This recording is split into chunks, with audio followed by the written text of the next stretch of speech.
is this? Hello there, gamers. So I have come across this game that looks like Truckers of Europe 3. So is this one, Truckers of Europe 4.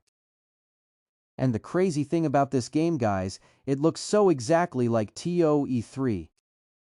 I think someone is watching Wanda Software Works. When Wanda Software sees this one, I know it's going to be trouble. I think this game is a copyright game. Not sure if it's in violation to the gaming industry, but let's just see. The game even have AI traffic smart system. They got a few little things right. Like, come on now. This developer is trying to take over Wanda Software Works. For a clown copyright game, it looks a little bit good. But let's see this play out to the end, guys. If you are new to the channel, don't forget to hit that subscribe button for more new video.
If you guys wish to try the game out, here it is on the Play Store. I can't take it no more. God, if you let it in, help! Link in the description. Until then, I'll see you all in the next video.